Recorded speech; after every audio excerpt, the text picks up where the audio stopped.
அடிப்படை ஜோதிட பாடத்தில் உங்களை அன்புடன் வரவேற்கிறேன். இந்த புதிய யூடியூப் சேனல்ல இந்த வகுப்புல இருந்து உங்களுக்கு அடிப்படை ஜோதிட பாடங்கள் தெளிவாக இலவசமாக கற்றுத்தர இருக்கிறேன். இன்னைக்கு என்ன பார்க்க போறோம் அப்படின்னா, ஆரம்பம். இது வரைக்கும் ஜோதிடமே தெரியாதவர்கள் ஜோதிடம் படிக்க வேண்டும் என்ற ஆர்வம் உள்ளவர்களுக்கான பதிவு. இந்த முதல் பதிவில் இருந்து ஆரம்பம். இந்த சேனல் நீங்க இதற்காக சப்ஸ்கிரைப் செய்து கொண்டு bell button all button click செய்து கொண்டால் தொடர்ந்து அடுத்தடுத்த வீடியோக்கள் வரும். வாரந்தோறும் ரெண்டு வீடியோ வருங்க. அடிப்படை ஜோதிட பாடம் இதுல இருந்து இலவசமா நீங்க கத்துக்கலாம். அடிப்படை ஜோதிட பாடம் முழுக்க நீங்க கத்துக்கலாம். சரி, இப்ப இதில் நாம பார்க்க இருக்கிறது இப்பொழுது 12 ராசிகளுடைய விளக்கம், அந்த ராசிகளுடைய தன்மைகள். இதான் ஸ்டார்டிங் ஸ்டேஜ்ல நீங்க புரிஞ்சுக்கணும். கட்டம் பொதுவாக பாருங்க, இந்த கட்டத்தை நோட்டு புத்தகத்தில் போடும்பொழுது நிறைய பேருக்கு இப்ப தெரியுது கட்டம் எப்படி போட வேண்டும் என்பது. அதை பற்றி உங்களுக்கு விளக்கம் வேணும்னா நான் வாட்ஸ்அப்ல உங்களுக்கு தெரிவிக்கிறேன். இப்போ காலபுருஷ தத்துவப்படி மேஷத்துல இருந்து தான் நாம ராசிகளை கணக்கிடுகிறோம், ராசிகளை கணக்குல எடுத்துக்கிறோம். இப்ப ராசி பலன்கள் நிறைய பார்த்துருப்பீங்க. ஃபர்ஸ்ட் எடுத்து எந்த ராசி சொல்றாங்க? மேஷம். இது காலபுருஷ தத்துவம்னு சொல்லுவாங்க. மேஷத்து அடிப்படையில் இங்கேதான் இதுதான் முதல் வீடு, ரெண்டாவது வீடுன்னு சொல்லுவோம். மேஷம், ரிஷபம், மிதுனம், கடகம், சிம்மம், கன்னி, துலாம், விருச்சிகம், தனுசு, மகரம், கும்பம், மீனம். 12 ராசிகள் ஒரு நோட்டு புத்தகம் எடுத்துக்கோங்க. வரிசையா இந்த யூடியூப் பதிவை முழுசா பார்த்துருங்க ஃபர்ஸ்ட். சரிங்களா? பார்த்துட்டு நான் சொன்ன விஷயத்தை மெதுவாக அழகாக குறிப்பெடுத்து எழுதிக்கணும். ஸோ மேஷம் ரிஷபம் முதலான 12 ராசிகளின் வழியாக நவகிரகங்கள், ஒரு ஜாதகத்தில் நவகிரகங்களும் இருக்கும், லக்னம் எழுதப்பட்டிருக்கும், நவகிரகங்கள் இருக்கும்.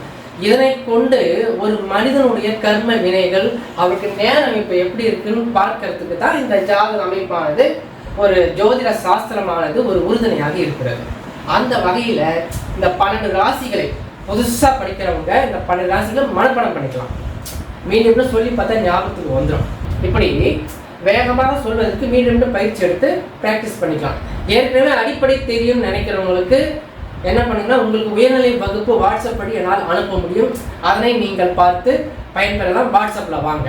இங்கே இந்த பதிவு, இந்த சேனல் நோக்கம் முழுக்க அடிப்படை பாடங்கள் இலவசம். மேஷங்க இப்படி புரிஞ்சுங்க.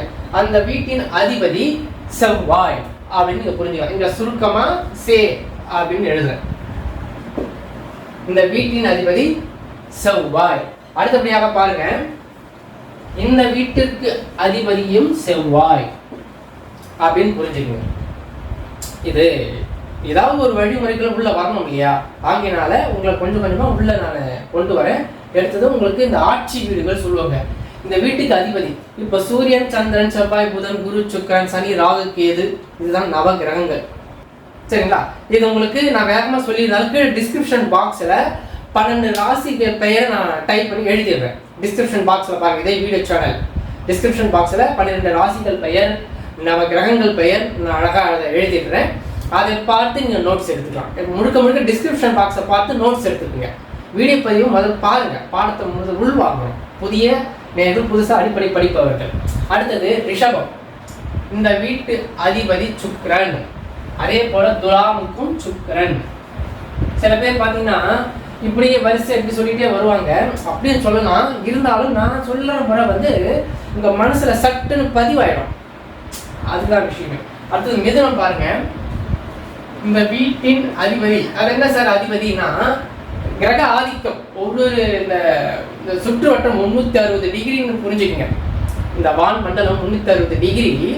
அதுல ஒவ்வொரு டிகிரியில 30 பாகை. டிகிரி பாகை என்பது, டிகிரி என்பது ஆங்கிலத்தில் சொல்றோம், பாகை என்பது தமிழ்ல. இது ஒண்ணுதான். சில டிகிரின்னு சொல்லுவேன், சில சமயத்துல பாகைன்னு சொல்லுவேன். அப்போ இந்த 30 பாகை அப்படின்ற அளவுல 30 டிகிரிங்க, அந்த இடத்துல ஒரு கிரக ஆதிக்கம் இருக்குது. அதை என்ன பண்ணிருக்காங்க நம்ம முன்னோர்கள், ரவுண்டா நம்ம பார்க்க முடியாது, டக்குன்னு புரியாததுக்காக இது போல கட்டமாக அதை கொண்டு வந்திருக்காங்க. ஏன் இந்த மாதிரி கட்டம் ஏன் போடுறோம் அப்படின்னு சில பேருக்கு ஆரம்பத்துல உங்களுக்கு கேள்வி எழலாம். இதுதான் விஷயம். அப்போ இது போல கட்டமாக பார்க்கும்போது மேஷம் ரிஷபம் இது மாதிரி ஒரு கட்டத்தில் வந்து விட்டது. சரிங்களா? அடுத்தது இப்போ மிதுனத்துக்கு புதன் சொன்னா, கன்னிக்கும் புதன் அவங்களுடைய ஆளுமை அந்த இடத்துல இருக்கு. போக போக நீங்க புரிஞ்சுக்கலாம். முதல்ல நோட்ஸ் எழுதுங்க. அடுத்தது கடகத்துக்கு அதிபதி சந்திரன். சிம்மத்திற்கு அதிபதி சூரியன். அடுத்தது தனுசுக்கு குரு. சரிங்களா? அடுத்தது மகரத்திற்கு இந்த குருவை பார்த்துக்கோம். மீனத்துக்கும் குரு. அடுத்தது மகரத்துக்கு சனி பகவான், கும்பத்திற்கு சனி பகவான். எப்படி புரிஞ்சுக்கங்க. மேஷம் வீட்டுடைய அதிபதி செவ்வாய் அப்படின்னு எழுதிடும். ரிஷப வீட்டு அதிபதி சுக்கிரன், மிதுனத்திற்கு அதிபதி புதன், கடகத்திற்கு அதிபதி சந்திரன், சிம்மத்திற்கு அதிபதி சூரியன், கன்னி அந்த ராசியோட அதிபதி புதன். வீடு ராசினா ஒண்ணுதாங்க. சுக்கிரன் துலாம் அந்த ராசிக்கு அதிபதி சுக்கிரன். விருச்சிகம் அந்த வீட்டோட அதிபதி செவ்வாய்.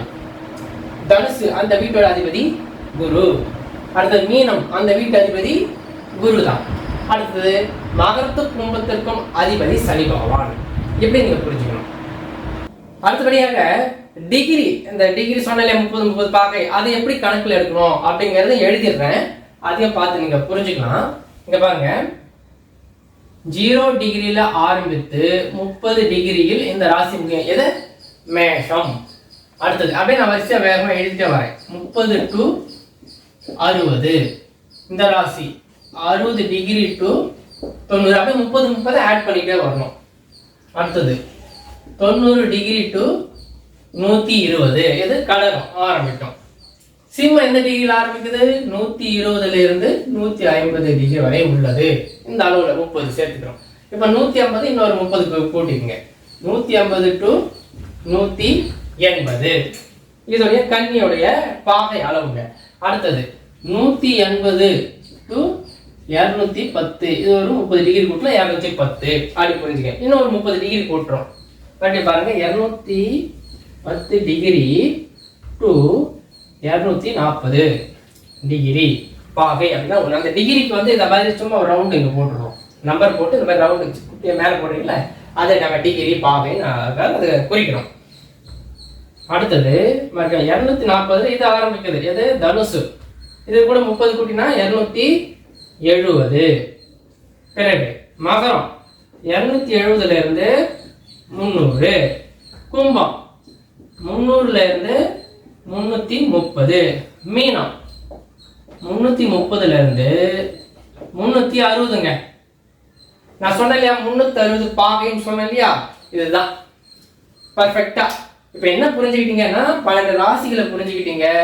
அந்த வீட்டு அதிபதிகள், அந்த வீட்டோட ஆதிக்கம் செலுத்தக்கூடியவர்கள் அப்படின்னு புரிஞ்சுக்குவேன். இப்ப உங்க வீட்டுக்கு நீங்க தானே எஜமானர். அது போல இந்த மேஷ வீட்டுக்கு செவ்வாய் தான் எஜமானர். அந்த வீட்டுக்கு அவருடைய சொந்த வீடுன்னு சொல்லுவோம். இது வந்து ஆட்சி. இப்ப இதுல வந்து கூடுதலா நீங்க என்ன புரிஞ்சுக்கிட்டீங்க அப்படின்னா, ஆட்சி வீடுகள். இது எப்படி எடுக்கலாம்னா, கிரகங்களின் ஆட்சி வீடுகள். இதுல வந்து இன்னொரு பாயிண்ட் புரிச்சுக்குங்க. சூரியன், நம்ம இந்த கிரக வரிசை சொல்றோம். சூரியன், சந்திரன், செவ்வாய், புதன், குரு, சுக்கிரன், சனி பகவான். 7 கிரகங்கள் சொல்லியாச்சு. ராகு கேது என்னங்க ஆச்சுன்னா, அது வந்து நிழல் கிரகங்கள். அது வந்து உருவம் கிடையாது, அது நிழல் கிரகங்கள், சாயா கிரகங்கள் அப்படின்னு சொல்லி அதை மட்டும் எழுதிக்கோங்க. சாயா கிரகங்கள், நிழல் கிரகங்கள். அப்போ ராகு கேதுக்கு வீடு உண்டா இல்லையா, இதை அடுத்த பதிவுல உங்களுக்கு நான் விளக்கம் கொடுக்குறேன். ராகு கேதுக்கு வீடு, சொந்த வீடு உண்டா இல்லையா, அதை எப்படி எடுத்துக்கலாம், அதுக்கு பலன் சொல்லும்போது எப்படி சொல்லணுன்றது அடுத்த பதிவுல சொல்றேன். இப்பொழுது இதை புரிஞ்சுக்கிட்டீங்களா? அடுத்தது ஆண் பெண். இப்ப இந்த ஒவ்வொரு ராசியும் நான் வந்து ஆண் பெண்ணா அப்படின்றது குறிக்கிறோம். சரிங்களா? சிவசக்தின்னு சொல்றோம் இல்லையா, அது மாதிரி இந்த பிரபஞ்சமானது இந்த ஒரு இரு கூறுகள்ல தான் அடங்கி இருக்கிறது. ஆண் பெண்ன்ற ஒரு மகாசக்தியில தான் அடங்கி இருக்கிறது. சரிங்களா? அப்போ இந்த முதல் வீடுன்றது பாத்தீங்கன்னா ஆண். நாங்க சின்னதா அழகா எழுதுறோம். இது வந்து ஆண் ராசிங்க, மேஷம். அடுத்த ராசி வந்து பெண். இது மாதிரி மாத்தி மாத்தி எழுதிட்டே வந்துட்டீங்கன்னா உங்களுக்கு ஒவ்வொரு ராசியும் ஆண் பெண்ணுங்கிறது கிடைச்சிடும். இப்போ இது வந்து ஆண், இது வந்து பெண். இந்த ராசி ஆண், இந்த ராசி பெண். அங்க ராசி பேரை பார்த்துக்குங்க. இப்ப இது ஆண். சரியா? அடுத்தது இது பாருங்க, பெண். மீண்டும் இங்க ஆண், பெண், ஆண், பெண். இப்படி 12 ராசிகளை 6 ராசிகள் ஆண் ராசிகள், 6 ராசிகள் பெண் ராசிகள். கீழே டிஸ்கிரிப்ஷன் பாக்ஸில் இதையும் நான் உங்களுக்கு தெளிவாக கொடுத்துட்றேன். சரிங்களா? ஆண் ராசிகள் என்னென்ன அப்படின்றது கீழே கொடுக்குறேன், பெண் ராசிகள் என்னென்ன. இது வந்து இப்போ பாடம் வகுப்புன்றதால வீடியோ ரொம்ப லென்த்தாக போயிட்டே இருக்கும். நீங்கள் சுருக்கமாக புரிஞ்சுக்கணும், ஆனால் தெளிவாக புரிஞ்சுக்கணும். இதுதான் விஷயங்க. எனவே எப்படி ஆண் பெண்ன்றதை நீங்கள் அழகாக தெளிவாக புரிஞ்சுக்கலாம். ஒரு ஜாதகத்தை சொல்லணும், ஒரு ஜாதகத்தை எடுத்தால் பலன் சொல்லணும். பலன் சொல்றதுக்கு அடிப்படை ஜோதிட விதிமுறைகள் தெரியணும். உங்களுக்கு இந்த யூடியூப்ல நிறைய பேர் இந்த அடிப்படை ஜோதிட பாடங்கள் தேடி இருப்பீங்க படிக்கிறதுக்கு. அப்போ இந்த channel SN Ganapathi Tamil horoscope, இந்த சேனல் உங்களுக்கு உறுதுணையாக இருக்கும். அதற்கு இந்த பாடங்கள் நீங்கள் ஃபுல்லாக நீங்கள் படிக்கணும். என்னோட யூடியூப் சேனலில் அடிப்படை ஜோதிடம் முழுக்க ஃப்ரீ, ஃபுல்லாக நீங்கள் படிக்கணும். வாரம் 2 வீடியோ வரப்போகுது. படிக்கணும்னு நினச்சின்னா நம்முடைய இந்த சேனலை சப்ஸ்கிரைப் செய்து கொள்ளுங்கள். உங்களுக்கு தெரியல பெல் பட்டனில் ஆல் கிளிக் செஞ்சீங்கன்னா உங்களுக்கு நோட்டிஃபிகேஷன் வரும். அடுத்தடுத்த பதிவு ஒவ்வொரு வாரமும் சனிக்கிழமை மற்றும் ஞாயிற்றுக்கிழமையில் காலையில் நீங்கள் 6 to 8 மணிக்குள்ள நம்ம பதிவை எதிர்பார்க்கலாம். சரிங்களா? பிறகு நீங்கள் ஒரு விஷயம் பண்ணணும். இந்த ஜோதிட பாடம் படிப்பவர்கள் நீங்கள் வந்து ஏற்கனவே உங்களுக்கு ஜோதிடம் தெரியுமா அல்லது புதுசாக ஜோதிடம் படிக்கிறீங்களா, எது வந்தாலும் கீழே கமெண்ட்ஸில் கொடுத்தீங்கன்னா, இப்போ ஏற்கனவே ஜோதிடம் படித்தவர்களுக்கு உங்களுடைய வாட்ஸ்அப்பில் என்னோட இன்னொரு சேனல் இருக்குது, அந்த சேனல் லிங்க் அனுப்புகிறேன். அடிப்படை உயர்நிலை, சரிங்களா? அடிப்படை தாண்டி உயர்நிலை படிக்கணும்னு நினைக்கிறவங்க, அடிப்படைன்னா முழுக்க எந்த சேனலில் தான் இருக்குது. முழுசாக நான் உங்களுக்கு அழகாக இந்த மாதிரி போர்டு போட்டு உங்களுக்கு தெளிவாக சொல்லி கொடுக்கறதுக்கு நான் முழு மனசோட ஒரு அர்ப்பணிப்போட நான் மக்களுக்காக நான் இதை கொடுக்குறேன். நீங்கள் தொடர்ந்து பயன்படுத்தி கொண்டு தொடர்ந்து நம்முடைய சேனலுக்கு ஆதரவு கொடுத்து பார்த்து கொண்டே வாருங்கள். என்னை பற்றிய ஒரு சிறிய அறிமுகம். நான் பார்த்தீங்கன்னா கடந்த 10 வருடங்களுக்கு மேலாக ஜோதிஷ வித்யாபதியாக நிறுவனத்தில் ஜோதிட பயிற்சி எடுத்துக்கொண்டு வருகிறேன். மேலும் இப்பொழுது ஜூம் மீட்டிங் வழியாகவும் வகுப்புகளை எடுத்துட்டு வரேன். தொலைபேசி வழி வாட்ஸ்அப் வழியாகவும் ஜாதக பாடங்கள் ஆலோசனை சொல்லிட்டு வரேன். வாட்ஸ்அப்லேயே ஜாதக பாடம் உயர்நிலை வகுப்பு முதல்நிலை வகுப்பு வாட்ஸ்அப் பாடம் அனுப்பிட்டு வரேன். நிறைய ஸ்டூடெண்ட் என்கிட்ட படிச்சுட்டு வராங்க. என்கிட்ட வந்து பார்த்தீங்கன்னா ஒரு 1000க்கும் மேற்பட்ட மாணவர்கள் நேரடி பயிற்சியில் படித்து முடித்து பலர் இப்போ வந்து ஜாதகமே பார்த்துட்டு வராங்க. இது இன்னும் சில பேர்ல வந்து இன்னும் என்கிட்ட கண்டினியூவாக சில விஷயங்களே கற்றுக்கொண்டு இருக்கிறார்கள். இப்போ அடுத்த வருஷம் அவங்களும் அலுவலகம் வைக்க போகிறாங்க. சிலர் பார்த்தீங்கன்னா யூடியூப் சேனலில் ஆரம்பிச்சிட்டாங்க என்கிட்ட படித்து. அது போல நேரத்துலாம் வர பதிவுல நான் உங்களுக்கு அறிமுகப்படுத்துகிறேன். சரிங்களா? எனவே என்னுடைய 10 வருட அனுபவம், ஏற்கனவே நான் ஒரு டீச்சராக இருந்திருக்கிறேன், பள்ளி ஆசிரியராக, இப்போ அஸ்ட்ராலஜி டீச்சராகவும் இருக்கிறபடினால உங்களுக்கு தெளிவாக என்னால் வகுப்புகளை புரியும்படி சொல்லித்தர முடியும் இந்த யூடியூப் சேனல் வாயிலாக. அடுத்த பதிவில் ராசிகளின் தன்மை முழுக்க பார்க்க போகிறோம். ராசிகளின் தன்மைன்றது பல பிரிவு இருக்குதுங்க. உதாரணத்துக்கு இது வந்து என்ன உருவம், ராசிகளுடைய உருவம் என்னென்ன, ராசிகளுடைய தன்மை, அதோட குண அதிசயம். இப்போ மேஷ ராசிக்காரர்கள் அவருடைய தன்னோட குணத்தில் எப்படி நடந்துக்குவார், இது போன்ற விஷயங்கள்லாம் நீங்கள் உள்வாங்கிக்கணும். இது அப்போ தான் உயர்நிலை வகுப்பு இந்த அடிப்படை முடிச்சுட்டு உயர்நிலை வரும்போது பலன் தெளிவாக சொல்ல முடியும். சரிங்களா? நிறைய விஷயங்களை இந்த அடிப்படையில் உங்களுக்கு சொல்லித்தர போகிறேன். இப்போ ஒவ்வொரு ராசியில குணாதிசயங்கள் மற்ற விஷயங்களை அடுத்த பதிவிலே பார்க்கலாம். அடிப்படை ஜோதிட பாடம் 2 உங்களை சந்திப்பதில் பெருமகிழ்ச்சி அடைகிறேன். நான் உங்கள் ஜோதிஷ வித்யாபதி SN கணபதி. இந்த பதிவில் நாம பார்க்க இருக்கிறது, போன பதிவில் உங்களுக்கு சொன்னது போல தான் ராசிகளுடைய தன்மைகளை நாம பார்க்க இருக்கிறோம். முக்கியமாக ஒவ்வொரு ராசிகளுடைய குண அதிசயங்களை இப்போ நான் உங்களுக்கு சொல்ல போறேன். இதை வந்து கவனமா தெளிவா உள்வாங்கணும். அப்பதான் வந்து உங்களுக்கு ஜோதிடத்துல நல்ல ஒரு பிடிப்பு ஏற்படும். எந்த இடத்தையும் வந்து ஸ்கிப் பண்ணாம ஃபுல்லா அழகா வரிசையா கோர்வையா பாருங்க. பார்த்துட்டு கூட அப்புறமா கீழே டிஸ்கிரிப்ஷன் பாக்ஸ்ல உங்களுக்கான அந்த விளக்கங்கள்லாம் கொடுத்துருப்பேன். அதை பார்த்து நீங்க நோட்ஸ் எழுதிக்கலாம். ஃபர்ஸ்ட் வீடியோவை முழுக்க பார்த்துருங்க. சரிங்களா? புதிய நேயர்கள் இது போல் உங்களுக்கு தொடர்ந்து வேணும்னா சப்ஸ்கிரைப் பண்ணி பாருங்கள். உங்களுக்கு ரொம்ப விசேஷமாக இருக்கும். முழுக்க நம்ம வந்து இந்த யூடியூப் சேனலில் அடிப்படை ஜோதிட பாடம் ஃப்ரீயாக உங்களுக்கு சொல்லித்தர போகிறேன். இந்த மாதிரி போர்டு போட்டு. சரிங்களா? மகிழ்ச்சி தானே? இப்போ விஷயத்துக்கு வருவோம். இப்போ இது வந்து மேஷ ராசி. இப்போ சரிங்களா? இப்போ இந்த வீட்டின் அதிபதி செவ்வாய் அப்படின்னு சொல்லியிருந்தேன் போன பதிவில். அந்த பதிவை பார்க்காதவங்க கீழே டிஸ்கிரிப்ஷன் பாக்ஸ்லையோ இல்லை கமெண்ட்ஸ் பாக்ஸில் லிங்க் தரேன், அதை பாருங்க. ஃபர்ஸ்ட் பகுதி. இப்போ இந்த வீட்டு அதிபதி செவ்வாய். ஓகே, இந்த ராசியுடைய உருவம் என்பது ஆடு அப்படின்னு புரிஞ்சுக்கங்களேன். சரிங்களா? இந்த ராசியுடைய உருவம் வந்து ஆடு. இப்போ செவ்வாய் அப்படின்னும் பொழுது நெருப்பு அப்படின்னு புரிஞ்சுங்க. அதோடைய ஆதிக்கம் வந்து நெருப்புத்தன்மை, கொஞ்சம் உஷ்ணம், வேகம், அவசரம், படபடப்பு, ஆத்திரம் அப்படின்னு புரிஞ்சுங்க. தைரியம், வீரியம், நல்ல விஷயம் நிறைய இருக்குது. கொஞ்சம் அதாவது பார்த்தீங்கன்னா இந்த கோபம்னு சொல்லுவாங்க, முன்பின் யோசிக்க முன் கோபம்னு சொல்லுவாங்க.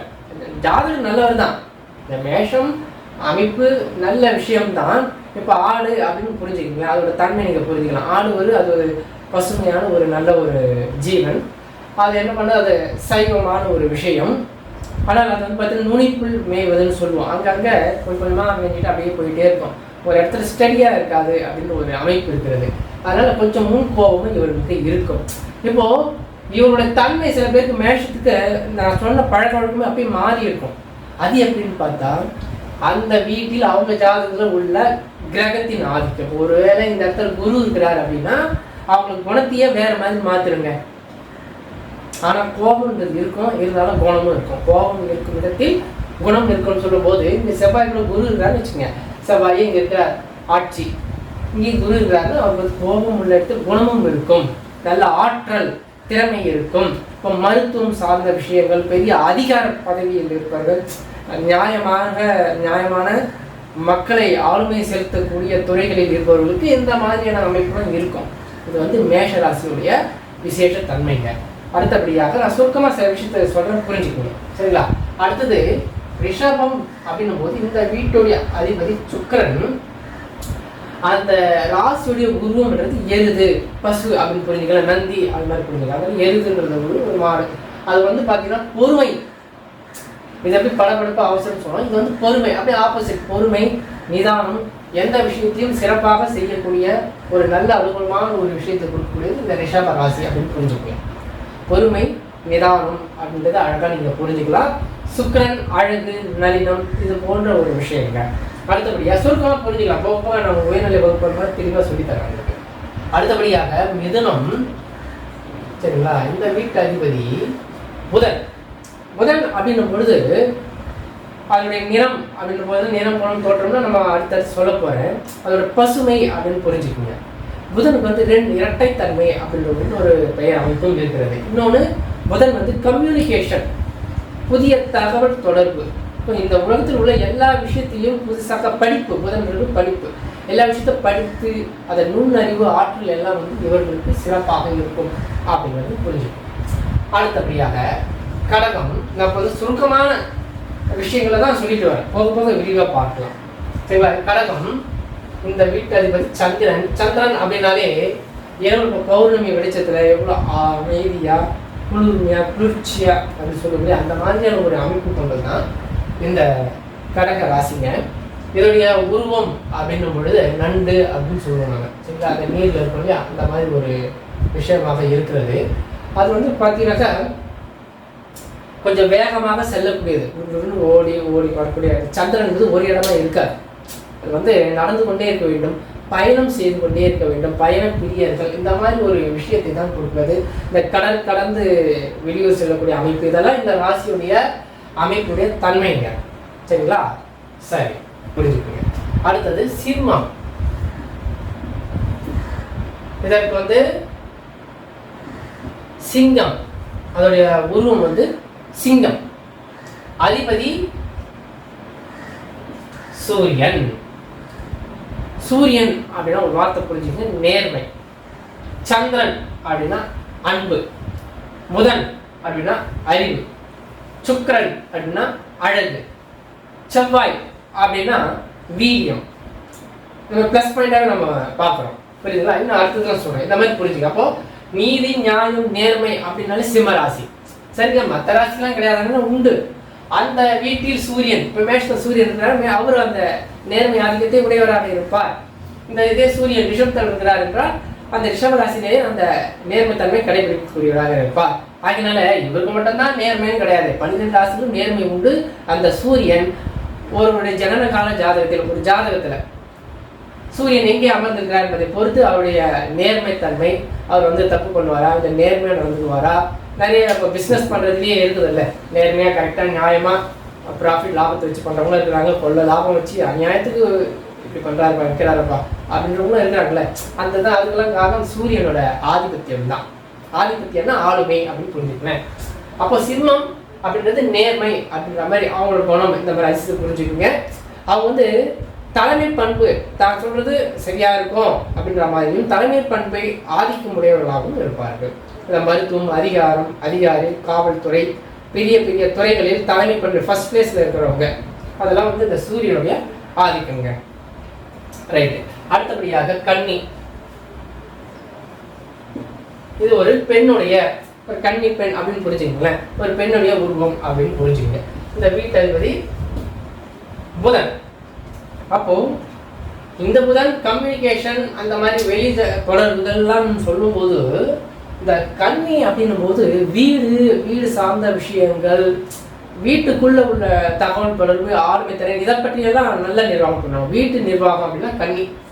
ஒரு வீட்டில் ஒரு கடை வைப்பவர், வியாபாரம், அவங்க வியாபாரத்துறை, கடை வியாபாரம் பண்றவர், மார்க்கெட்டிங், அந்த ஒரு குறிப்பிட்ட துறைகள்ல மட்டுங்க வல்லுநராக இருக்கக்கூடியதான் அந்த கல்வியோட அமைப்பு. ஏதாவது ஒரு துறையில வல்லுநராக இருப்பார்கள். இதை மிதனும் போது பல்துறை வித்தகம், பல விஷயங்களை வந்து உள்வாங்கக்கூடியவர்களாக இருப்பார்கள் அப்படின்றத புரிஞ்சுக்கினாலே போதுமானது இந்த கன்னியோடைய அமைப்பு. அடுத்தபடியாக ஒரு பொதுவா புரிஞ்சுக்கிறதுக்கு சுருக்கமா, ஏன்னா அடிப்படையில் இருக்கிறீங்க, கொஞ்சம் கொஞ்சமாக தான் நீங்க உள்வாங்க முடியும். சரிங்களா? இதுதான் விஷயம். அடுத்தது துலாம். சுக்கிரன் அதிபதி. இதற்கும் சுக்கிரன் அதிபதி. சரிங்களா? இப்போ இதுக்கு வந்து துலாம் இந்த எடை தராசு அப்படின்னு புரிஞ்சுங்களேன். தராசு, அந்த தராசு முள் எப்படி கரெக்டா இருக்கணும், அந்த மாதிரியான ஒரு இந்த சிம்மத்துக்கு எப்படி ஒரு நேர்மை அப்படின்னு சொன்னேன். அந்த அதுல வந்து இந்த நேர்மை என்பது ஒரு முதலமைச்சர் மக்களை ஆளக்கூடியவராக இருக்கிறார் என்றால் இவர் எப்படின்னாக்க நீதிமான், ஜட்ஜி அப்படி புரிஞ்சுங்களேன். ரொம்ப உங்களுக்கே பாருங்க ஒரு சுவாரஸ்யமா இருக்கும் கேட்கும் போதே. அப்ப அந்த மாதிரி சரியா இருக்கும். ஒரு ஆளை கரெக்டா இடம் போட்டு இவர் இந்த குணமுடையவர், இவர் எப்படி மடக்கலாம், எப்படி போகலாம், அதுவும் தெரியும் அவங்களுக்கு. இவர் எப்படி சரிப்படுத்தலாம் அப்படின்ற ஒரு நெளிவு சுழிவு எல்லாம் இவருக்கு அழகா தெரியும். சூப்பரா அழகா கொண்டு போவாருங்க. இவரும் ஒரு நிர்வாக ஆற்றல் உடையவர். குரு பார்வைக்கு போது சூப்பரா ஒரு வழி நடத்தி செல்லக்கூடியவராக இருக்கிறார். சிம்மமும் வழி நடத்தக்கூடியவராக இருக்கிறார். இப்போ மற்ற ராசிகள் அவங்களுடைய அறிவு தன்மைக்கு ஏற்ப இவர் வந்து இவங்கெல்லாம் அறிவை பயன்படுத்துபவர்கள், புத்திசாலித்தனத்தை அந்த மாதிரி அமைப்பு. மற்றவங்களாம் அறிவில்லை என்றதும் கேட்டக்கூடாது. சரிங்களா? இதெல்லாம் வந்து ஒரு பொதுவான தன்மைகள் தான் நம்ம பார்த்துட்டு இருக்கிறோம். எல்லோருக்கும் அது எவ்வளவு இருக்கிறது என்பது அந்த கிரகம் அவர் ஜாதகத்தில் எப்படி அமர்ந்திருக்கிறது என்பதை பொறுத்து இருக்கிறது. சரிங்களா? அப்போ இவருடைய சொக்கரனுக்கே விஷயத்துக்கு வரும். சரிங்களா? உங்களுக்கு டிஸ்கிரிப்ஷன் பாக்ஸ்லயும் கொஞ்சம் தெளிவான விஷயம்லாம் கொடுக்குறேங்க. இங்க படிச்சு புரிஞ்சுக்கலாம், அதையும் பார்த்து புரிஞ்சுக்கலாம். இருந்தாலும் இந்த வகுப்பா கேட்டாதான், கேட்டல் கற்றல். இப்போ கேட்டுட்டு இருக்கிறீங்க, பிறகு அதை படிச்சுக்கோங்க டிஸ்கிரிப்ஷன் பாக்ஸ். ஓகேவா? அப்போ நேரில் என்ன பண்ணுங்க, சப்ஸ்கிரைப் பண்ணிட்டு bell button all button click பண்ணிங்கன்னா அடுத்தடுத்த பதிவுகளும் தொடர்ந்து பார்க்கலாம். இந்த அடிப்படை ஜோதிட பாடம் தொடர்ந்து வேண்டும் என்று விரும்புபவர்கள் நம்ம சேனலை சப்ஸ்கிரைப் செய்து கொள்ளுங்கள். மற்றவங்களும் ஷேர் பண்ணுங்க. இது போல அடிப்படை படிக்கிறவங்களுக்கும் இந்த சேனலை ஷேர் பண்ணுங்க ஞாபகமா. சரி, அடுத்தபடியா பாருங்க, துலாம் எடை போடுறவருங்க. அவர் அடுத்தவரை பற்றி புரிந்து கொள்ளக்கூடியவர். அப்படி புரிஞ்சுக்கணும். இன்னும் விளக்கம்லாம் போக பார்க்கலாம். சரிங்களா? அடுத்தபடியாக விருச்சிகம். ரைட்டு. அதிபதி யாரு? போன பதிவில் பார்த்தவங்களுக்கு தெரியும். சொல்லுங்க பார்க்கலாம். செவ்வாய். நீங்க என்ன பண்ணுங்க, கீழே கமெண்ட்ஸ்ல இப்ப நான் இந்த பதிவுல என்னென்ன விஷயம் சொன்னேன், உங்களுக்கு ஏதாவது கேள்விகள் இருந்தால் தாராளமா என்ன கேட்கலாம். இந்த பதிவுல நான் என்னென்ன உங்களுக்கு சொல்றேனோ ஒரு கேள்விகள் இருந்தால் தாராளமா அந்த கேள்வியை கீழே கமெண்ட்ஸில் கொடுங்க. உங்களுக்கு விளக்கம் பதில் உடனடியாக கொடுக்குறேன். என்னோட வாட்ஸ்அப் நம்பர் இருக்கிறது. வாட்ஸ்அப் நம்பரில் உங்களுக்கு கேள்வி டவுட்டை தாராளமாக கேட்டுக்கலாம். நான் டைம் இருக்கும்போது தான் சொல்லுவேன். சரிங்களா? மறுபடியும் வாட்ஸ்அப் பார்க்கும்போது கண்டிப்பாக பதில் கொடுக்குறேன். இந்த அடிப்படை சம்மந்தப்பட்ட எல்லா கேள்விக்கும் உங்களுக்கு பதில் அளிக்கப்படும். முதல்ல கமெண்ட்ஸில் வரும்போது தான் ஃபர்ஸ்ட் நான் ப்ரியாரிட்டி கொடுப்பேன். கமெண்ட்ஸில் உங்கள் கேள்வி கொடுத்துட்டு அப்புறமா நீங்கள் வாட்ஸ்அப்பில் வாங்க. ஓகே. இப்போ விருச்சிகம் செவ்வாய் அதிபதி. இதுக்கு வந்து தேல், கருந்தேல் அப்படின்னு இதனுடைய உருவம் நம்ம முன்னோர்கள் வகுத்திருக்கிறார்கள். சரிங்களா? கருந்தேல் அப்படின்னு பாருங்க. இது வந்து ஆடு. அது புரிஞ்சுக்கலாம். பொதுவாக ஆடு, அது வாட்டு மேயுது, போகுது, வருது. நீங்கள் பார்க்குறீங்க. அது பசங்க யாருக்கும் வந்து தொந்தரவு இல்லை. அது வாட்டு போது வருது. அதை வழி நடத்துறது கொஞ்சம் இதுவாக இருக்கும். அவ்வளோதான் விஷயம். அது வேறு, அதோட குணம் வேறு. இது வந்து கருந்தேல். இது மறைவாக இருக்கணும். இது வந்து வெளிப்படையாக போய் மேயக்கூடிய ஒரு தன்மை. இது இந்த மேதுன்னா அது அந்த ராசியோட தன்மை சொல்கிறீங்க, நபர்களை போய் நீங்கள் தவறாக புரிஞ்சுக்கூடாது. அந்த மாதிரி அது குணாதிசயம் அப்படி இருந்தால் அது வந்து ப்ளஸ் பாயிண்ட் நல்லா இருக்குது. ஆனால் இது என்ன பண்ணுது, அந்த கருந்த கொஞ்சம் கருமை நிறம் உள்ளுக்குள்ளே தான் இருக்கும், அது எல்லாம் மறைந்திருந்து. இது எப்படி திரும்ப எடுத்துக்கலாம், உளவுத்துறை, சமையல், அந்த மாதிரியான ஒரு நெருப்பு தன்மை கொண்டது. எல்ஐசி ஏஜென்ட், இந்த மாதிரி இது வந்து கால புருஷ தத்துவப்படி 8ங்க. இது 1 2 3 4 5 6 7 8 கால புருஷ தத்துவப்படி இது 8ஆம் இடம்னா ஆயுள் ஸ்தானம்னு சொல்லுவோம். இதை பற்றிலாம் நான் சொல்ல போகிறேன் அடுத்த 3வது பதிவில். உங்களுக்கு வந்து ஒவ்வொரு பாவ காரணத்தெல்லாம் வரதான் போகுது, தொடர்ந்து பதிவு பாருங்கள். அப்போ ஆயுள் ஸ்தானம் போது அதுக்கு இந்த லைஃப் இன்சூரன்ஸ் அப்படின்ற இந்த தொடர்பாக தான் இருக்கிறாங்க, விருச்சிகம் தொடர்பாக இருக்கிறார்கள் அப்படிங்கிறது புரிஞ்சுக்கோங்க. சரிங்களா, ரைட்டு. அடுத்தது சுருக்கமாக அடுத்த விஷயத்துக்கு கலைஞர்களாங்க பார்த்துக்கலாம். தனுசு, சரிங்களா, அதிபதி குரு. இது வந்து வில் அம்பு அப்படிங்கிற மாதிரி இதை தனுசு புரிஞ்சு, தனுசுனால புரியுதுங்களா, வில் அம்பு அப்படிங்கிற மாதிரி புரிஞ்சுக்குங்க. இந்த குரு அப்படின்னு பார்த்தீங்கன்னா கொஞ்சம் கோபம் இருக்கக்கூடிய ஒரு தன்மை இருக்கும். கொஞ்சம் கோபம்னாக்கா அதிகப்படியான கோபம் இல்லை, கரெக்டாக இருக்கணும், சரியாக இருக்கணும். ஆனால் அவர் குரு அப்படின்ற ஒரு விஷயத்தை நீங்கள் புரிஞ்சுக்கலாம். அப்போ அந்த தனுசு அந்த தன்மை உடையவர்களாக அவர்கள் இருப்பார்கள். கரெக்டாக எல்லாம் பார்த்தீங்கன்னா மற்றவர்களுக்கு அறிவுரை சொல்லும்போது கூட அப்படியே கொஞ்சம் கராராக இருக்கிறான்னு சொல்லுவாங்க இல்லையா, கரெக்டாக இருப்பார். ஒரு ஆசிரியர் இருக்குன்னா இப்படி தான் இருக்கணும், இப்படி தான் செய்யணும் அப்படின்ற ஒரு சட்டத்திட்டத்தோடு சிறந்த ஒரு ஞானி மகான் சித்தர்கள் அப்படின்னு, சித்தர்களுக்கு ஒரு கோபம் வந்து எப்படி இருக்கும். அப்போ அகத்தியர் அப்படிங்கும்போது கொஞ்சம் கோபம் அப்படின்ற ஒரு விஷயம் இருக்கிறதால அந்த மாதிரி ஒரு தன்மைங்க இந்த தனுசு ராசியுடைய தன்மை இருக்கிறது அப்படிங்கிறது புரிஞ்சுக்க. அடுத்தபடியாக மகரம், அதிபதி சனி பகவான். இது வந்து அந்த மகர யாழ் அப்படின்னு சொல்லுவாங்க, அதோடைய உருவ அமைப்பு அது போல இருக்கும். அப்போ இவங்க வந்து கடுமையான உழைப்பாளிங்க, கடுமையான உழைப்பாளியாக இவர்கள் இருப்பார்கள். அப்போ இந்த அடிமை வேலை, அது வந்துட்டு போய் வேலை செய்யறது, இந்த ஆடு மாடு கோழி வளர்ப்பு, பண்ணை, கூட்டமாக ஒரு விஷயத்தை செய்வது, எல்லாமே ஒரு தொகுப்பாக அப்படிங்கிற மாதிரி அந்த மாதிரி இடத்துல ஒரு பெரிய ஃபேக்ட்ரியில் போயிட்டு ஆளோட வேலை செய்யுது, ஒரு பெரிய ஒரு நிறுவனம், ஒரு பெரிய கூட்டத்தில் அவர் ஒரு தொழிலாளியாக இருக்கக்கூடிய ஒரு தன்மை தான். இவங்க வந்து முதலாளியாக இருக்கணும், பணம் முதலீடு போடணும் அப்படின்ற ஒரு எண்ணம் வந்து இந்த ராசி கொடுக்காது. அதுக்காக எல்லா ராசிக்காரர் இந்த ராசிக்காரர்கள் பிஸ்னஸ் பண்ணாக்கா எப்படி செய்கிறாங்கன்றது வேற விதிமுறைகள்லாம் இருக்குது, விதி விலக்கம் உண்டு. விதிமுறை ஒன்று தான் சொல்லித்தரேன், விதி விலக்கெல்லாம் நம்ம போக அடுத்த பதிவில் உங்களுக்கு கொடுக்கப்படும். அப்படி இன்னொரு ஒர்க் பண்ணுறதை இவங்க விரும்புவாங்க, அது மாதிரி நீங்கள் புரிஞ்சுக்கோங்க. ரொம்ப அடுக்கு பழைய இரும்பு சம்மந்தப்பட்டது, அந்த மாதிரியான சம்மந்தப்பட்ட வேலைகள், பழைய பேப்பர் அப்படின்னு சொன்னாலே இதெல்லாங்க. புதுசு ஃப்ரெஷ்ஷு அப்படின்னா இந்த மாதிரி விஷயமும் மிதுனம் வந்துடும். பழைய அப்படின்னாலே இந்த மகரம் வந்துவிடும். அடுத்தது கும்பம் அப்படின்னும் போது கும்பத்தை நாம எடுத்துக்கிறோம். இந்த வீட்டு அதிபதி சனி பகவான். இதை நீங்க எப்படி புரிஞ்சுக்கலாம் அப்படின்னா, இவர் ஒர்க் பண்றாருன்னா இவர்களை ஆளுமைப்படுத்துவது, இவரை வேலை வாங்குற சூப்பர்வைசர் கும்பம். சூரியன் முதலாளி அப்படின்னு புரிஞ்சுக்குங்க, சிம்மம் முதலாளி சூரியன் அப்படி புரிஞ்சுக்குங்க, சரிங்களா. அதற்கு சூப்பர்வைசர் அப்படின்னு பார்த்தீங்கன்னா கும்பத்தை அப்படி அப்படியே பாருங்க, இவர் முதல்ல அது நேரில் 7 இருக்கிறார் பாருங்க சூப்பர்வைசர். ஏன் அப்படின்னா இதோட பார்வை அது கொஞ்சம் உழுது, அதனால அதோட தன்மை, சனிப்பவனோட தன்மை, இங்க கிரகமே எதுவும் இல்லாமல் நான் பொதுவாக அந்த ராசிக்கு உண்டான விஷயத்த சொல்றேன். அப்போ இவர் வந்து அடிமை வேலைங்கிறது அப்படி பிடிக்காது. ஒரு 10 அந்த வேலை இவரும் அடிமை வேலை தான் செய்வார். இன்னொருத்தர்கிட்ட போயிட்டு ஒரு முதலாளி வேலை செய்தாலும் அங்கே 10 பேரை பார்த்துக்கிற வேலை தான் அவருக்கு கிடைக்கும்.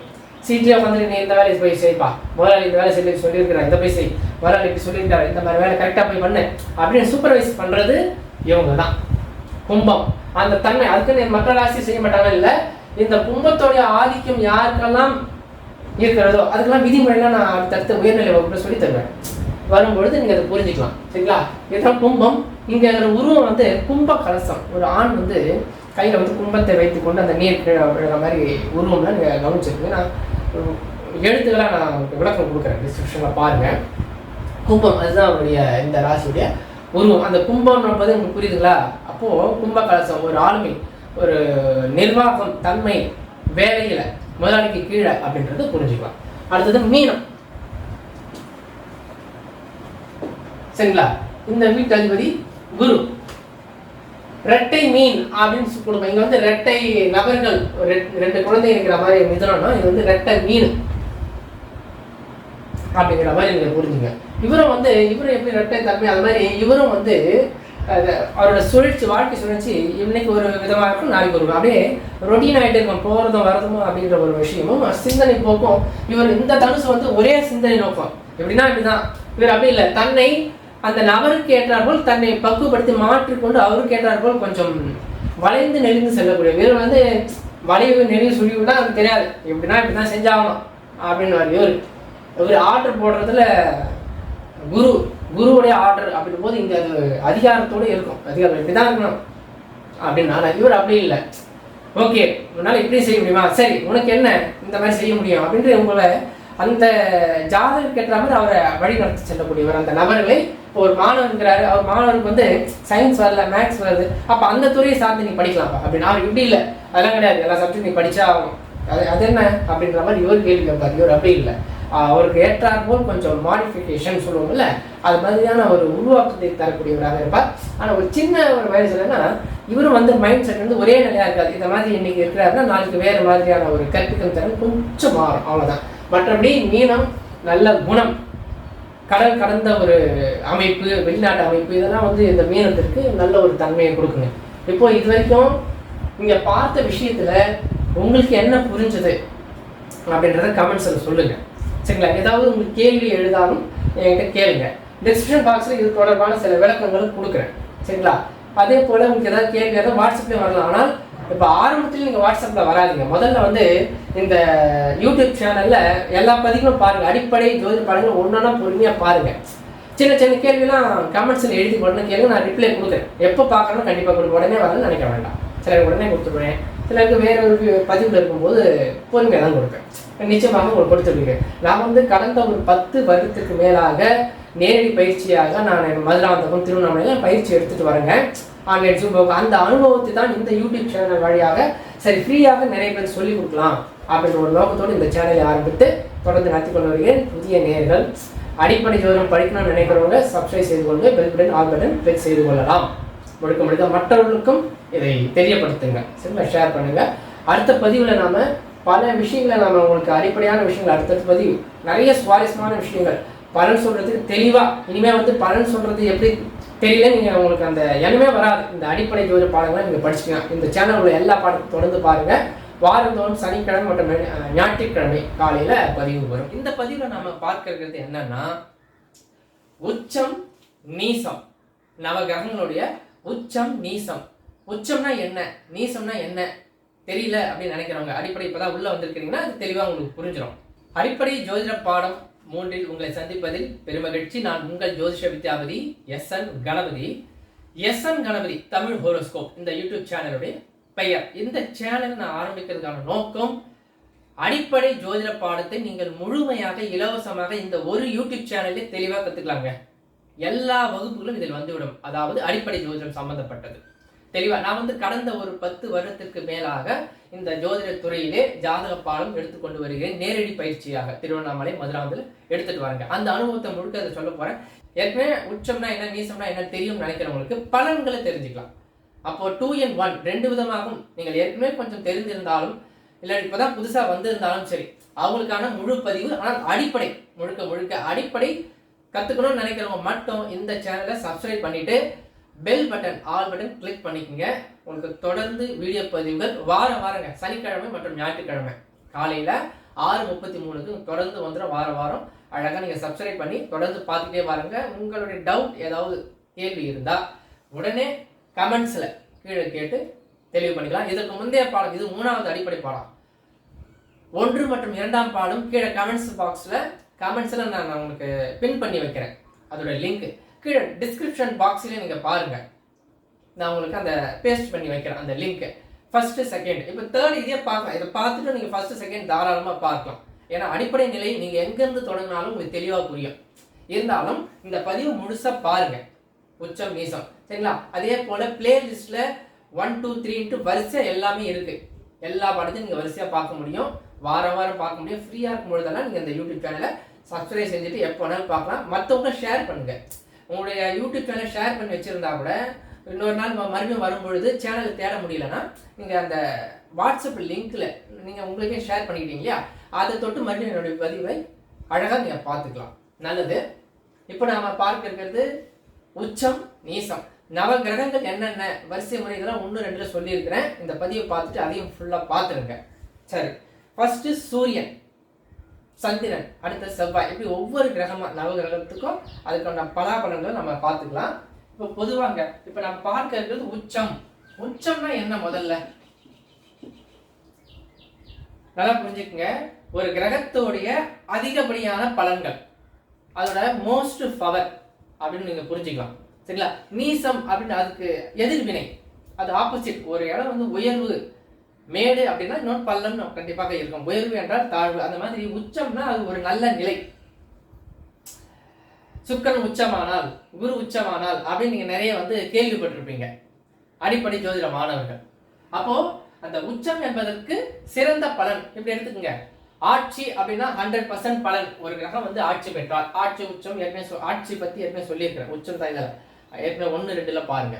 இப்போ உச்சம் ஆட்சி சொல்லிட்டுனா அப்போ உச்சம் என்பது ஆட்சிக்கு 100%ங்க. உச்சத்துக்கு அப்படி டபுள் 200% பலம் அப்படின்னு எடுத்துக்கோங்க. நீசம் ஒரு 20-30 தான் பலம். ஆனா இதுல ஒரு விஷயம் சொல்லிடுறேன் மறுபடியும். உச்சம் 200% இருந்தால் கூட சரிங்களா, அந்த 100% உடைய ஆட்சி தாங்க சிறப்பு.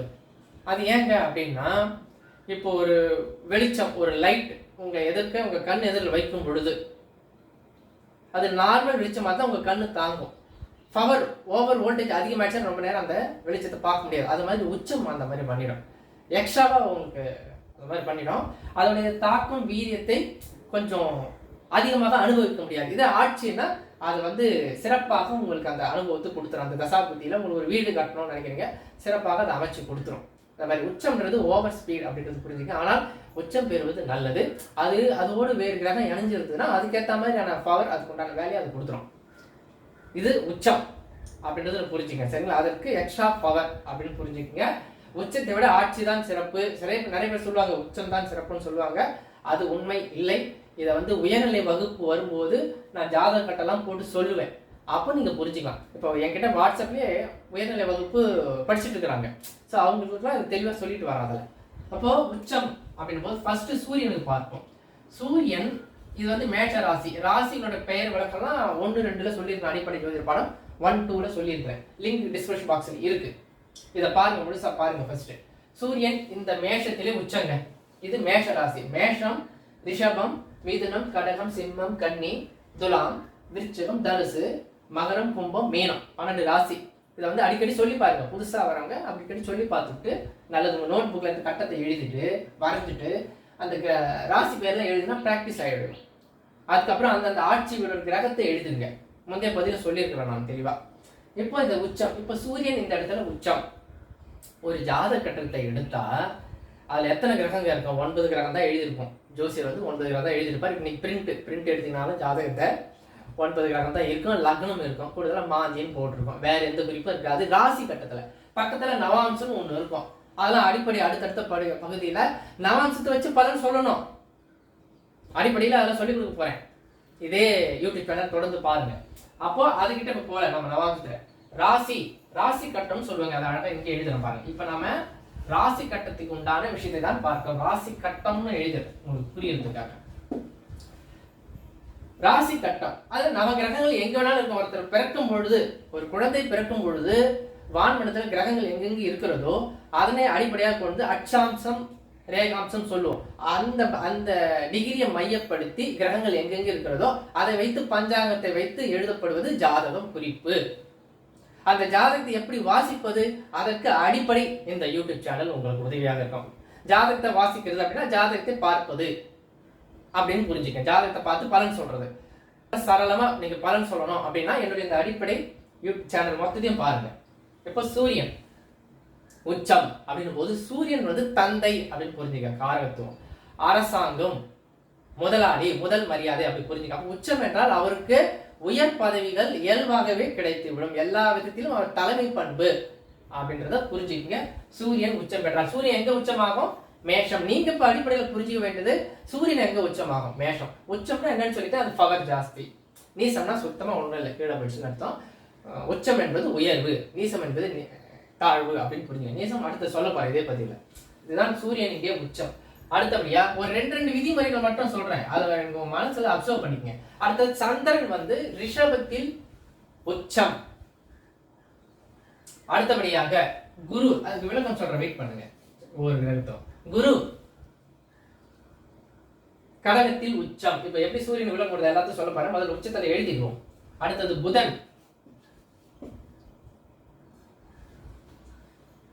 கன்னி ராசியில உச்சம். குரு வந்து கடகத்தில் உச்சம். அது புரிஞ்சுக்குங்க. சூரியன், சந்திரன், குரு, புதன். அடுத்தது சனி, இவர் வந்து இங்கே துலாம் ராசியில உச்சம் அப்படின்னு புரிஞ்சுக்குங்க. அடுத்தபடியாக யார் எழுதுற பாருங்க, செவ்வாய் மகரத்துல உச்சம். அடுத்தபடியாக சுக்கிரன் மீனத்தில் உச்சம். அதான் அவ்வளவு விஷயமே எழுதினேன். எத்தனை கிரகங்கள் எழுதுங்க பாருங்க, 1 2 3 4 5 6 7 நவ கிரகங்கள் எழுதியாச்சு. 7 பிளஸ் ராகு கேது. ராகு கேதுக்குன்னு தனியாவே இதே அடிப்படை இதே சேனல்ல தனியா ஒரு பதிவு போடுறேன். ராகு கேதுக்கு சொந்த வீடு கிடையாது, அதற்கு ஆட்சி வீடு கிடையாது. உச்சம் நீசம் சில நூல்களில் சொல்லப்பட்டிருக்கின்றன. ஆனால் அதை அனுபவத்திற்கு எடுக்கும் பொழுது சரியாக வராததால் பல ஜோதிடமார்கள் அதை என்ன பண்ணிட்டாங்க, ராகு கேதுக்கு சொந்த வீடு இல்லை, ஆட்சி உச்சம் இல்லை என்று அதுக்கு பொதுவாக பலன் சொல்றாங்க. அப்புறம் எப்படி அதுக்கு பலன் எடுக்கிறது? அடுத்த வீடியோ பதில நிச்சயமா உங்களுக்கு சொல்ல போறேன். அடிப்படை ஜோதிட பாடம் 4ல முழுக்க ராகு கேது பத்தி ஒரு விஷயத்தை உங்களுக்கு சொல்லிவிட போகிறேன். பல விஷயங்கள் அதுல வந்துடும், ஒரு விஷயம் இல்லை, பல விஷயம் வந்துடும். சரி, இப்போ ராகு கேதுக்கு வீடு இல்லைங்க, அதனால அதை பத்தி இப்ப நாம இப்ப இங்க பார்க்க அது தனி பதிவாவே கொடுத்துடுறேன். ரைட், இப்ப இந்த 7 கிரகங்கள் பத்தி தான் இப்ப பேச்சே. சூரியன் உச்சம், அதை பத்தி விளக்கம் கொடுத்து. இப்ப சந்திரன்னா தாய், குரு ஆசிரியர், புதன் நண்பர்கள் கூட்டாளி அப்படி புரிஞ்சுக்குங்க. சனி பகவான் உழைப்பாளி, உழைக்கும் வர்க்கம் அப்படி புரிஞ்சுக்குங்க. செவ்வாய் அவரோட தைரிய வீரியம், ராணுவம், காவல், அது மாதிரி புரிஞ்சுக்குங்க. செவ்வாய் என்பது தைரியத்தை குறிக்கக்கூடியது. சுக்கிரன் அழகு, அந்தஸ்து, அது மாதிரியான ஒரு அனுபவத்தை கொடுக்கக்கூடியது, சுக போகங்களை கொடுக்கக்கூடியது. சரிங்களா, அது சுக்கிரன். அப்போ நான் சொன்ன ஒவ்வொரு கிரகத்துக்கான காரகத்துவம், அந்த கிரகம் உச்சம் பெற்றால் அந்த காரகத்துவத்திற்குரிய பலன்களை அந்த ஜாதகர் அனுபவிக்கக்கூடியவராக இருக்கிறார் அப்படின்னு நீங்க தெளிவா புரிஞ்சுக்கலாம். சரிங்களா, பாருங்க. சந்திரன் தாய்ன்னு சொன்னேன், மனசு அப்படின்னு புரியுங்க. இப்ப சந்திரன் ஒரு ராசியில எந்த ராசியில இருக்கிறாரோ அதுதான் அவருடைய ஜென்ம ராசி. இந்த ஜாதக கணித முறையில அதை பத்தி நான் வரும்பொழுது உங்களுக்கு அதை சொல்றேன் உங்களுக்கு. சந்திரன், சரிங்களா, இப்ப இங்க புரிஞ்சுக்க வேண்டியது உச்சம். இப்போ சந்திரன் அது வளர்பெரிய சந்திரனாக இருந்தால், ஏன்னா தேய்பிரை சந்திரன் இருக்குது இல்ல, வளர்பெரிய சந்திரனாக இருக்கிறது விசேஷம். தேய்பிரை சந்திரனாக இருந்தா விசேஷம் இல்லையா அப்படின்னு இல்லை, அதற்கு கூடுதலா மற்ற சுப கிரகங்கள் பார்வை இணைவு இருக்கும் பட்சத்தில் அதுவும் பாஸ் பண்ணிடும். நீசம் பெற்ற, இப்போ நீசம்லாம் எப்படின்றது வர சொல்லிடுறேன், எந்த இடத்துல நீசம் சொல்லிடுறேன். பதிவை முழுசா கேட்கணும், முழுசா கவனிக்கணும், பார்க்கணும். சரிங்களா, அப்ப சந்திரன்னா மனசுங்க, உடல் காரகர் அப்படி புரிஞ்சுக்குங்க. தாய் அது மாதிரி புரிஞ்சுக்குங்க. அப்ப அந்த செயல்பாடு இருக்கும் பொழுது அவருடைய உடல் ஆரோக்கியம், தேக ஆரோக்கியம், ஒரு சிந்தனை ஆற்றல் எல்லாம் மிக சிறப்பு அப்படின்னு எடுத்துக்கலாம். அடுத்தபடியா குரு உச்சம் அப்படின் பொழுது, குரு எங்க உச்சம் எழுதிக்கிறேன், கடகத்துல. அது மட்டும் நீங்க உள்வாங்கிங்க. இப்போ குரு அப்படின்னா ஆசிரியர் அப்படின்னு ஒரு விஷயம் சொன்னேன். இன்னொன்னு பணம். சந்திரன் வந்து பணத்தை குறிக்கும், அது பசை, அது ஒரு விஷயம். அது ஜாதகம் பார்க்கும்போது உங்களுக்கு அழகா சொல்லிடுறேன். இப்போ குரு தான் மெயின், பணத்துக்கு தனக்காரகர்னா குரு, மனசு மனக்காரகர்னா சந்திரன். அந்த மாதிரி நீங்க புரிஞ்சுக்கங்க. குழந்தை அப்படின்றது குரு தான் குறிக்கும். சித்தர்கள், மகான்கள் சொல்லும் இல்லையா, அவங்க அந்த குரு ஆசிரியராக இருந்தார்கள் என்றால் அவர்கள் குருவை குறிக்கும். சித்தர்கள் அவங்க தியானத்துல இருக்கிறாங்க, மக்களுக்கு எந்த போதனை சொல்லல, அவங்க வழியில் அவங்க இருக்கிறாங்கன்னா அது வந்து கேது. அத அவர் தன்னுடைய அனுபவத்தை, ஆற்றலை மற்றவர்களோடு பகிர்ந்து டீச்சிங் பண்றாரு. நீங்களும் இது போல் அனுபவத்தை அடைய வேண்டும், நீங்களும் வந்து தியானம் செய்து உங்களுக்கான அந்த தீட்சை பலனை நீங்கள் பெறுவீர்கள், உங்களுக்கு உண்டான விஷயம் பண்றாங்க இல்லையா, அவங்க தான் அந்த குரு ஸ்தானத்துக்கு வருகிறார்கள். முனிவராக இருக்கிறாரு, காட்டில் தவம் பண்ணிட்டு இருக்கிறார் அப்படின்னாக்கா அவங்க வந்து கேது காரகத்துல வந்துடும். அவங்க வந்து எந்த நாட்டத்திலும் இருக்க மாட்டாங்க, உலகப்பட்டுல யாருக்கிட்டே தொடர்பு இல்லாமல் இருப்பார்கள். அது கேது. உலகப்பட்டோடு தொடர்பு இருக்கும் ஒரு மகான், சித்தர், ஆசிரியர், அவங்கள பார்த்தா குரு. அந்த கிரகம் உச்சம் பெற்றால் அந்த ஜாதகர் அந்த தன்மை உடையவர். சூரியன் உச்சம் பெற்றால் அந்த காரகத்துவத்தின் தன்மை உடையவர். அவர் குணாதிசயம் அப்படிதான் இருக்கும். அவர் பட்டம் பதவியும் அது போல கிடைக்கும். இப்போ ஜட்ஜி உயர் பதவினா சூரியன். ஒரு தாய், கருணை உள்ளம், மனம், கவிதை எழுதுதல், இதெல்லாம் வந்து சந்திரன். அது மனசு புரிஞ்சுக்க. குரு என்பது ஆசிரியர், டீச்சிங் லைன். அவர் சொல்லி தரக்கூடிய துறையில் இருப்பார் இன்னைக்கு. ஆனால் எந்த துறையில் இருப்பாருன்றது அது இன்னும் மைனூட்டா மற்ற கிரகத்தை வச்சு சொல்லணும். ஒரு ஜாதகத்துக்கு ஒவ்வொரு ஜாதகமும் ஒரு கைரேகை மாதிரிங்க. அதனால குரு உச்சம் பெற்று விட்டால் எல்லாருக்கும் அதே பண்ணு சொல்லக்கூடாது. இப்ப நான் சொல்லியிருக்கிறது அடிப்படை நிலை இது, அதை புரிஞ்சுக்கணும் நீங்க ஃபர்ஸ்ட். அடுத்தபடி அடுத்த விஷயத்துக்கு ஒரு 2-3 பாயிண்ட் மட்டும் இங்க பார்க்கலாம் அடிப்படையா. அடுத்தது புதன் உச்சம் என்றால் படிப்பு, அவருடைய சிந்தனை, கம்யூனிகேஷன் ஸ்கில், இதெல்லாம் அவருக்கு வந்து ரொம்ப அனுகூலமான ஒரு விஷயத்தை கொடுக்கக்கூடியது புதன்ங்க. புதன் வந்து உச்சம் பெறுவது நல்ல புத்திசாலித்தனத்தை, ஒரு நண்பர்கள் கூட்டாளி மூலமாக நல்ல ஆதாயத்தை கொடுக்கக்கூடிய ஒரு விஷயமாக இருக்கிறது புதன். அந்த சனி பகவான் உழைப்பு. அவர் வந்து சுகவாசியா இருக்கணும்னு நினைச்சா முடியவே முடியாது. ஒரு ஜாதகத்துல சனி பகவான் உச்சம் பெற்று இருந்தால் சுகபோகமா இருக்கணும்னு நினைச்சா தலைகீழ இருக்கவே முடியாது. இது வந்து எழுதி கொடுக்கலாம் நீங்க பலன் சொல்லும் போது. அவர் உழைப்பு தான். உழைப்புக்கேற்ற ஊதியம் கிடைக்குமான்றது வந்து அவருடைய லக்னத்துக்கு 2ஆம் பாவத்தை வச்சு எடுக்கிறது. லக்னம்னா என்ன புதுசா இருக்கே அப்படின்னு நினைக்கிறவங்க அடிப்படையில் இப்பதான் ஃபர்ஸ்ட், செகண்ட், தேர்ட் தான் பாக்குறீங்கன்னா லக்னம்னா போக நான் புரிய வச்சிடுறாங்க. அதெல்லாம் லக்னம் வந்து ஜாதகரை பற்றி தெரியக்கூடியது. லக்னம்னா அந்த மாதிரி ஒன்று எழுதியிருப்பாங்க, ஜாதக லான்னு போட்டு இப்படி எழுதியிருக்கோம். சரிங்களா? இப்போ இதை நான் இதை எரேஸ் பண்ணிடுறேன், கன்ஃபியூஸ் ஆக வேண்டாம். தெளிவா இருங்க. நம்ம வந்து உச்சத்தை பத்தி பார்த்துருக்கோம். உச்ச கிரகங்கள் எப்படி பலன் தரும், அதோட காரகத்துவம் மற்றும் பலன்கள். அடுத்த கிரகத்துவம் சொல்லிடுறேன், கவனமா ஃபுல்லா பாருங்க. அப்போ சனி பகவான் உழைப்பை கொடுக்கும். சரிங்களா? ஜாதகம் மற்ற கிரகங்கள் இதெல்லாம் சரியில்லைன்னா இன்னொருவரிடம் கையேந்தக்கூடிய அளவுக்கு அடிய மட்டத்துக்கு கொண்டு போயிடும். ஸோ சனி உச்சம் பெற்றிருந்தால் கவனம் தேவை. சரிங்களா? இதெல்லாம் போக போக ரொம்ப விரிவாக சொல்றேன். அது செவ்வாய் உச்சம் என்றால் இராணுவம், காவல்துறை, நல்லா பார்த்தீங்கன்னாக்கா ஒரு சீருடை அணிந்த ஒரு வேலை, யூனிஃபார்ம் அணிந்த வேலை, அரசாங்க துறையிலும் சரி அது தனியார் துறையானது அது வேற ஒரு ஜாதக அமைப்பு இருக்கு. இது பொதுவாக சீருடை அணிந்து அவர் பணி செய்யக்கூடிய தைரிய, வீர, பராக்கிரம, வீர, நல்ல அனுபவத்தை கொடுக்கக்கூடிய ஒரு விஷயம் தான் தைரியம். இந்த செவ்வாய் உச்சம் நல்ல கட்டுமஸ்தான உடல் வாகு எல்லாம் அவருக்கு கொடுத்துருக்கோம். வீரியம், செவ்வாய்னா வீரியம், அவருக்கு புரிஞ்சுக்கோங்க, உடல் வாகு அது மாதிரி ஒரு விஷயம். அதே போல அவர் நிர்வாக ஆற்றல், திறமை, மேனேஜ்மெண்ட் ஸ்கில் அப்படின்னு சொல்றீங்கன்னா அது செவ்வாய் பலமா இருக்கும் ஒரு ஜாதகத்துல. உச்சம் பெற்றிருந்தாதான் அது அப்படின்னு அமைப்பில் இன்னொன்று சொல்லிடுறேன் இப்பவே அடிப்படையில மாணவர்களுக்கு. ஒரு கிரகம் அது உச்சம் பெற்றிருந்தாதான் அதுக்குரிய பலனை ஃபுல்லா செய்ய கிடையாது. ஆட்சி பெற்றிருந்தாலும் உச்சத்துக்கு நிகரான பலன் தரும். அதெல்லாம் எப்படி அடுத்தடுத்த பதிவுல பாருங்க இதே யூடியூப் சேனல்ல. அடுத்தது சுக்கிரன் உச்சம். இப்பதான் சொன்னேன் இல்லையா, சுகம், சுகபோகம் அனைத்தையும் அனுபவிக்கக்கூடிய விஷயங்கள் எல்லாம் கொடுக்கும் ஜாதகம். சரிங்களா? அதாவது வீடு, வண்டி, வாகனம் சார்ந்த விஷயங்கள், திருமணத்திற்கு பிறகான ஆசா பாசங்கள் எல்லாத்தையும் நல்ல சுகபோகமா ஜாலியா என்ஜாய் பண்ணக்கூடிய ஒரு அமைப்பு கொடுக்கக்கூடியது அந்த சுக்கிரன். இந்த மாதிரி அமைப்பு தான். இதெல்லாம் வந்து நீங்க தெளிவா புரிஞ்சுக்கலாம். இப்ப என்ன பண்ணிருக்கிறோம், உச்சம் பத்தி நம்ம பார்த்துட்டோம், நீசம் பத்தி பார்த்துடலாம். உச்சம் தான் இப்போ சொல்லிட்டேன்.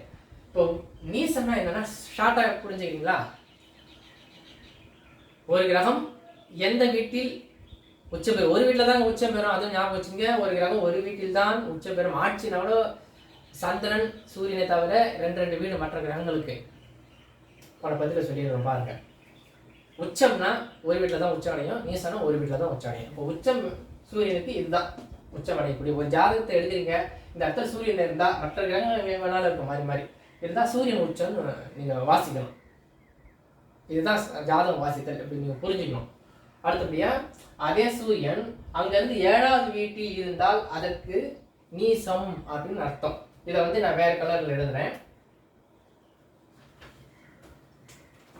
இதே சூரியன் இங்கே இருக்கிறார் என்றால் ரெட் கலர்ல எழுதுறதுனா நீசம்னு புரிஞ்சுக்குங்க.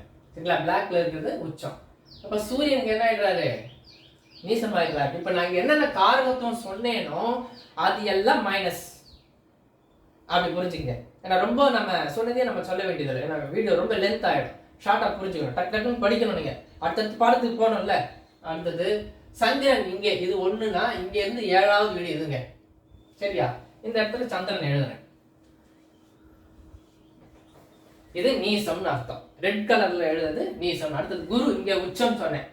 இங்க இருந்து அதே நேர்வழி அப்படியே அங்க இருந்து ஒரு கோடு போட்டீங்கன்னா, ஸ்ட்ரைட் கோடு போட்டீங்கன்னா அதை புரிஞ்சுக்கலாம்.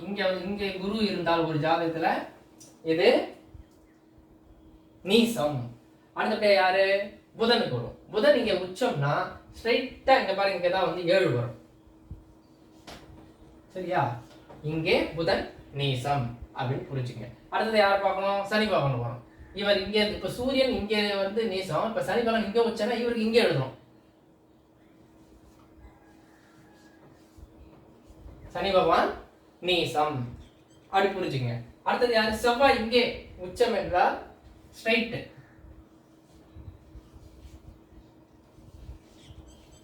என்ன என்றாங்க? செவ்வாய் கடகத்துல நீசம். அடுத்தது சுக்கிரன் பார்ப்போம். இங்க உச்சம்னா இந்த இடத்துல ஒரு இந்த இடத்துல சுக்கிரன் நீசம் அப்படின்னு புரிஞ்சுக்கங்க. இந்த இடத்துல பாருங்க, சூரியன் மேஷத்துல உச்சம், துலாம்ல நீசம். சந்திரன் ரிஷபத்தில் உச்சம், அப்படியே வாங்க விருச்சிகத்தில் நீசம். குரு கடகத்தில் உச்சம், அப்படியே ஸ்ட்ரைட் வாங்க. மகரத்துல குரு நீசம். அடுத்தது யாரு? புதன். தன்னோட சொந்த வீடும் அதுதான். புதனுக்கு மட்டும் சொந்த வீட்லயே, ஆட்சி வீட்லயே உச்சம் அடைவார். மற்ற கிரகங்கள்லாம் சொந்த வீட்டுல உச்சம் அடையாது. புதன் மட்டும். இது ஒரு முக்கிய குறிப்பு. இப்போ எக்ஸாம் எழுதுறீங்க, அந்த மாதிரி சில கேள்விலாம் கேட்கும்போது புதன் தன்னுடைய வீட்டிலேயே ஆட்சி மற்றும் உச்சம் அடைவார்.